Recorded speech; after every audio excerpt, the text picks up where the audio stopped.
let's put all our pieces together. So again, any of the code, if you missed anything, it's all on GitHub. If you had a reference. So before the break, we created a simple model. We noted that our property names are written in Pascal case, and our primary key fields are going to be integers, and they always use either our model name with ID at the end, or we can just call it ID. Either one will work. And by using one of those two naming conventions, when we go to generate our database, the database is automatically going to know to make this an auto-incrementing field. We don't have to assign the values. Database will assign those ID values automatically. So let's go back to our categories controller. So what we want to do now is, instead of just loading this view where it has these categories hard-coded, we're going to use our model to generate a list of categories, even though the categories are kind of fake or pretend. So first thing I'm going to do is, in my view, I'm going to highlight my LI tags, and I'm going to comment them out. So we've got this comment button on the toolbar in Visual Studio, which, if I could get my WebEx toolbar to go away, would be really nice. You could see. All right. So if I highlight this code, I've got this little button on my toolbar that says comment out the selected lines. You may see this, you may not. If you don't see that button, so if I comment it, it just puts a @ star and star @ around that block. Code turns green. If I refresh my page right now, nothing shows up. That's through the, I think, view, toolbars. I think it's the text editor toolbar that includes the comment and uncomment. Or you could just manually put in @ star, star @ if you want to hide those lines. So I'm going to go back to my categories controller here. So what we want to do is use the category model to create 10 category objects in memory.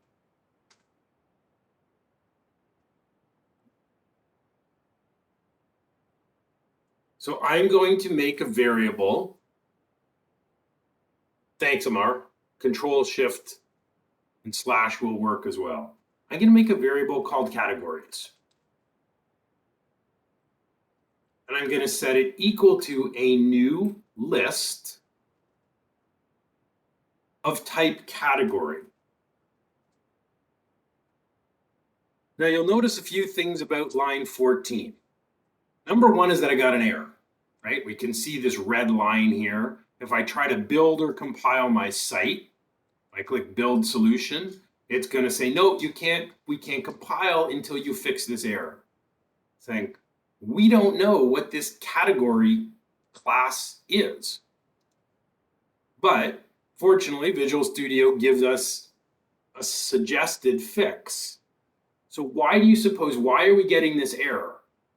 We've created this category class, it's public, but yet in the controller, it says category is not found.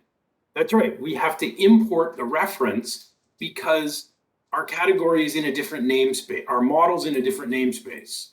Notice the namespace of our controllers is our project name.controllers. But the namespace for our model file is our project name.models. So right now the controller can't access the model, but I can just use the code hint here. If I click this little suggestion, it says make a reference, a using statement to the model's namespace.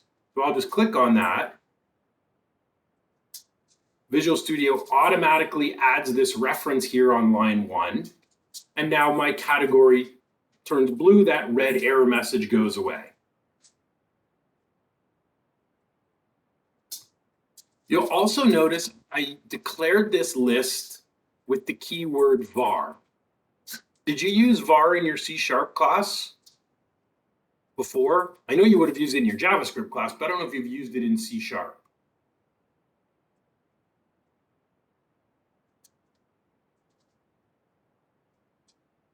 Okay, so maybe you didn't. So I could have declared this as, list. I could have declared it explicitly this way. That works as well. Okay, so these are equivalent, but this is the common practice to use var instead. How come? What would be the benefit of using var as opposed to explicitly listing the data type here instead? They are equivalent, but if we look at .NET code samples,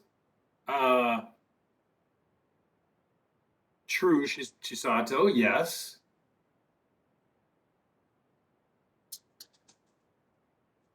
Yeah, it's really that in .NET, the data types are implicit.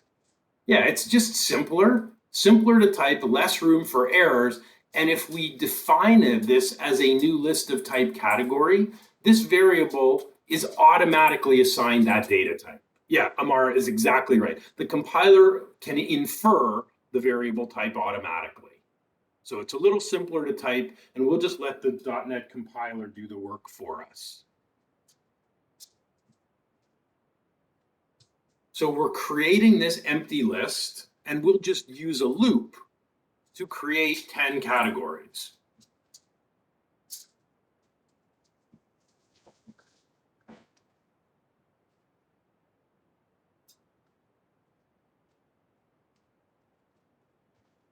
So we'll write a generic loop. Again, I could declare this as integer, but the compiler already assumes this is an integer from the way I've used it. So as we're looping through, we're going to add a new category to our list. We'll click categories.add, and I'll instantiate a new category.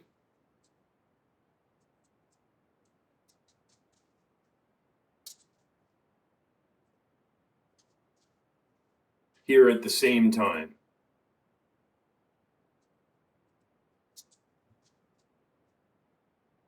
Whoops, sorry, messed my brackets up a little bit. My apologies, let me clean this up. So we're going to make a new category. We'll set the category ID equal to our counter. And the name will be category, and then a space, and then our counter to string. So our loop is going to run 10 times. Each time it will assign the current value as the ID, and then the name will be the word category with a space, and then the the counter variable appended on. So this is going to create a list of 10 categories in memory.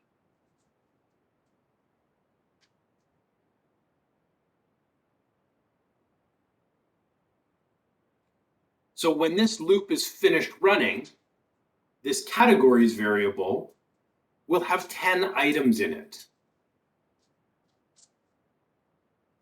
So now what we need to do is pass the categories list to the view for display.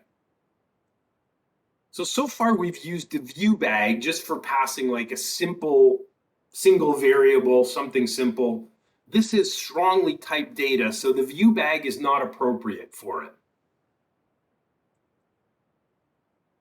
Say, as strongly typed data. So we can actually just modify our return view statement. It's overloaded, So the first version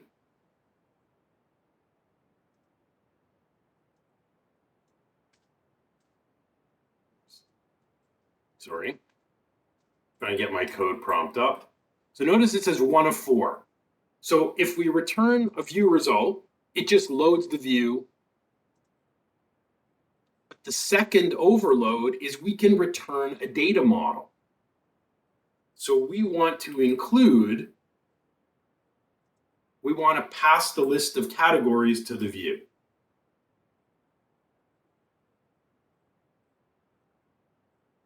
So we're using our model to make a list. We're going to populate that list with a bunch of data.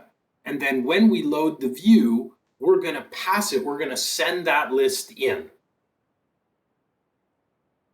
So visually, we go back to our MVC structure. Right? Our controller works with the model, creates a bunch of data, and then when it loads the view, it rather than just loading the view, it also sends this list in.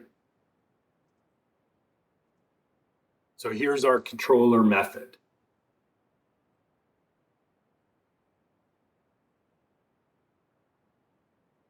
If we go back and click our categories link right now, what are we going to see in the browser?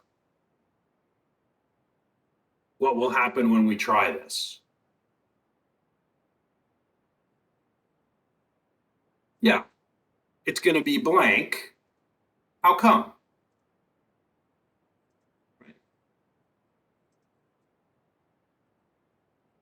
Why is it blank?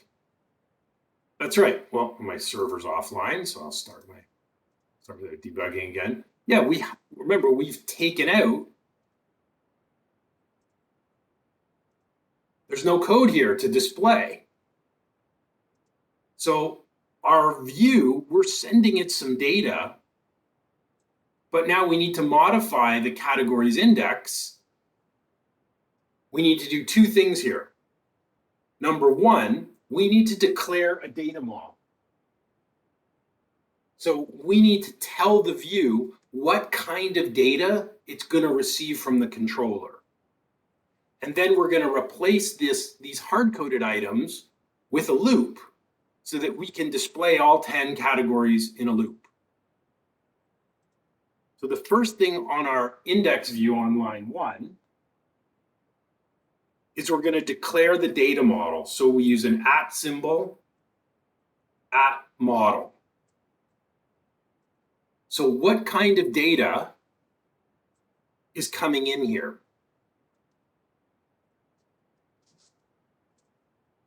What's the data type we're sending in? Yeah, it's a list. So we use this construct, which I'm not sure if you used in your C# class or not. It's called IEnumerable, which is it's an interface for any sort of collection that we can iterate or loop through. So we're passing in a list, an IEnumerable of type category, Jesse said. So the way we access this is the name of our project, globalgrub.models.category.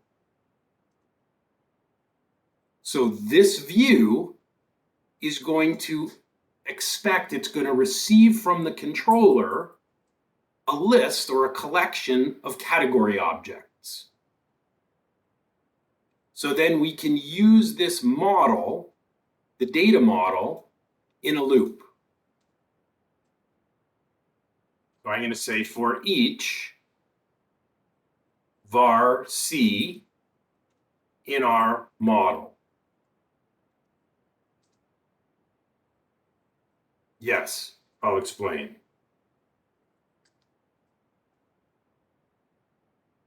So the model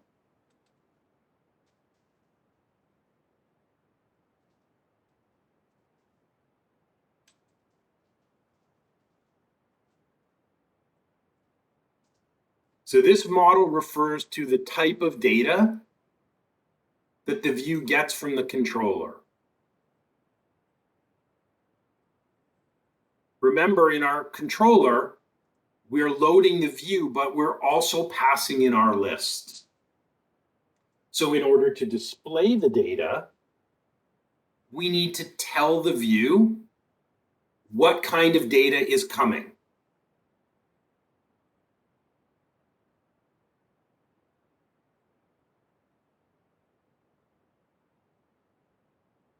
Okay. If you think about it, think of it this way, Manjinder. Here's one way of thinking about it. Before you get dressed in the morning and decide what you're going to wear that day, typically you need some kind of information that you might get from the news. What information might you want to know before you decide what clothes you're going to wear each day?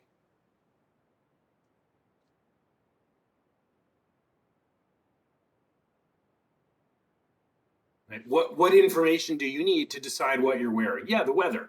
Thanks, Alex. Right? If it's going to be 30 degrees, well, I might wear a t-shirt and shorts.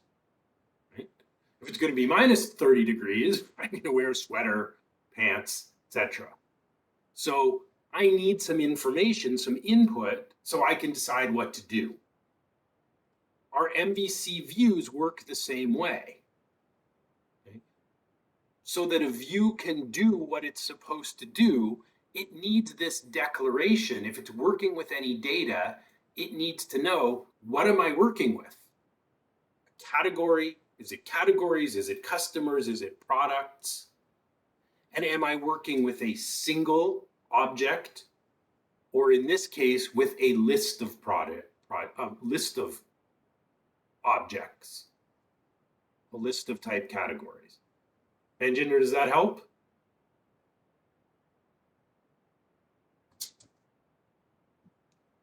So now we can write this dynamically. We'll create an LI.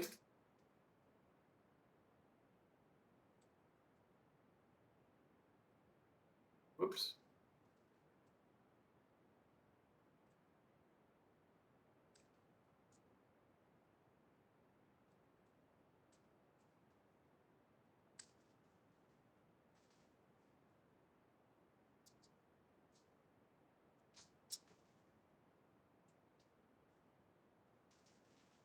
Take that out.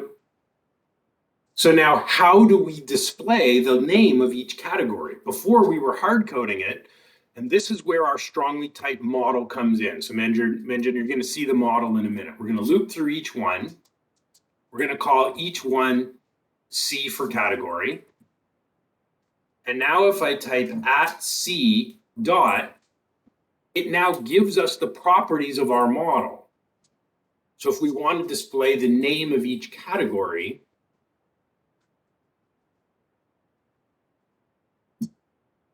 we can do it this way. So this loop is going to run 10 times. Again, I'm going to format my code. So my loop, my LI gets nested. But now we also need to put our root category back. Root category. And this is also going to be equal to our @C.name. So this is going to give us the same output that we had before, except instead of 3 categories, we're going to have 10. That's exactly right, Manjinder. That's exactly what the model does. The controller sends the data and the view receives it as the model. You understand perfectly. It's a perfect explanation that you put in the chat. And we can actually see that here in the controller. So remember when I did my overload, see, it says view result controller.view object model. Creates a view result by specifying a model to be rendered in the view. So now if we go back, we've now got our dynamic data that's coming from the controller. It's now rendered in our view. And we can click any one of these.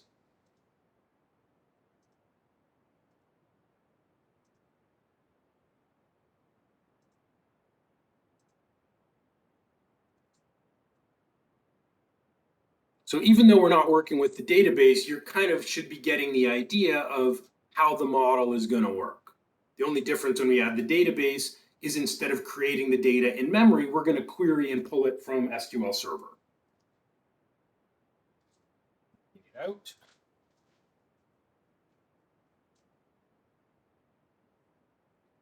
So we've only got one more small thing to do, and we're going to call it a day. What happens if I do this? Yep, sure thing. So here's the index method.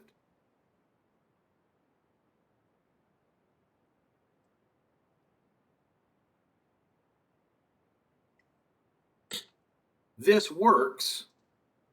This page works so long as we click on one of these links. It works. But what if I take out my category? So in the URL, I do this. The page loads, but maybe we want to add a little logic check in our browse method that if our category parameter is empty, we want to prompt the user, rather than just show them this, let's show them a different message saying like, please choose a category and giving them a link to go back here. Or something like that.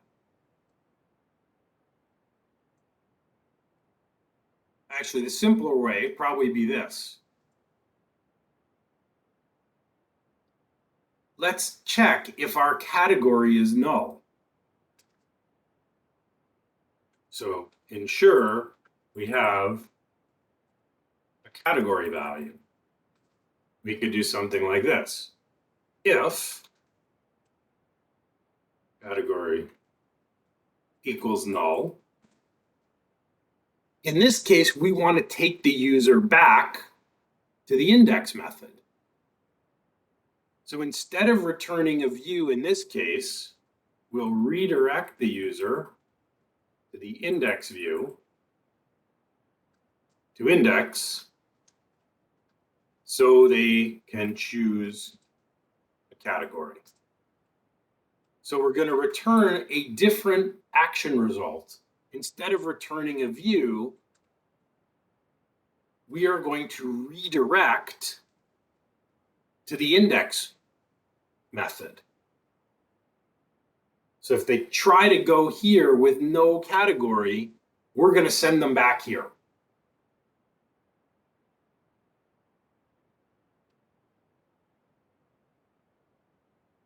So that way they won't be able to load the category page anymore. So again, I'll go here. If I take out the category and hit enter, it kicks me back to the index view. So this way I'll never see an empty browse page.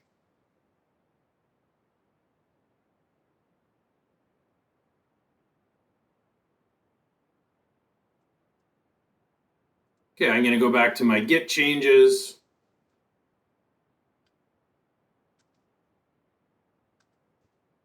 So mock category list with our model. So all of the changes are now uploaded to GitHub.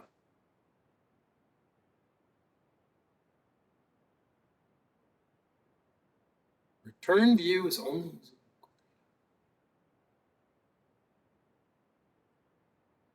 So Liz, what shows on your view? What do you see here? Nothing?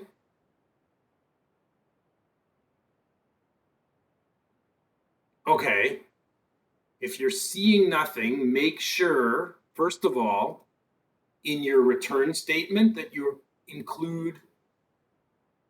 Yes, Alex, we're going to work with this project every week, so I will continually update this repository. So we're going to build out a whole store. Connect it to a database, add security, add unit testing, add a web API, add credit card payments, shopping cart, all of it.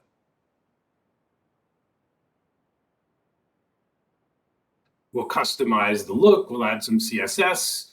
We'll maybe add some colors, some logos, file upload. So we'll have a pretty big project by the time we're done.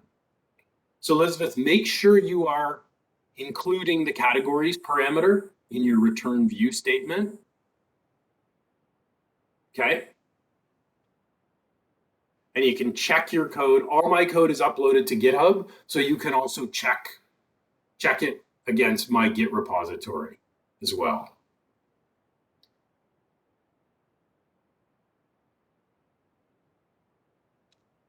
There is a small lab or learning activity that I'm just going to give you now, and then I will set you free. Activity is really simple. In the week 2 folder, in the checklist, there's a link here, lesson 2 learning reflection thread. So click on this. This is worth 2%. It's super easy, and it's due by next Monday. 2 questions. What was the most useful thing you learned in today's lesson? And what is something about MVC or ASP.NET that you're most interested to learn moving forward? If you are watching the video after class, you still have to do the assignment. It's worth 2%. So this is due next Monday at 5. So you've got 3 things due next Monday, but they're all small. You've got the quiz, which will open today at 2 p.m. You've got assignment 1, which is your project plan, that you're first going to submit your project on here and then submit the project plan. And then you have this discussion board posting. I know it's a lot of things due in 1 week, but they're all small.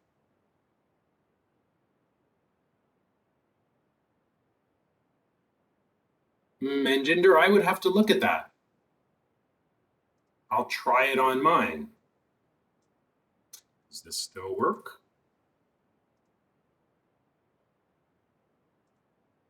Huh. I guess this is new. Maybe I wasn't aware of this. We always had to declare the model, but I wonder if the model are now implicit. Thanks for pointing that out, Manjinder. I'm going to leave it there for now. I'll play around and experiment. The C variable is here. So it may be now that in the controller, as long as we pass it in the controller, the view now knows. We've had to have this model declaration forever. But maybe we don't need it anymore.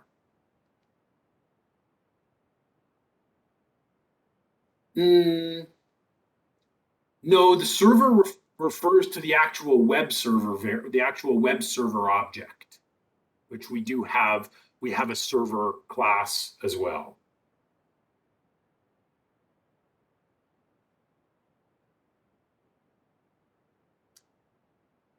Okay, so all the code is up on GitHub. I will upload the videos as soon as they're processing. Usually takes a little while. If you need help or have questions, I could stick around the class a little bit longer, but you're also free to book an appointment for Thursday morning.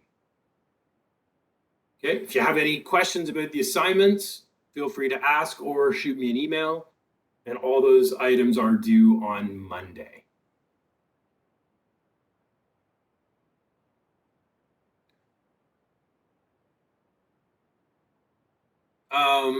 Yeah, I guess in a way it is similar, Manjinder. Yes.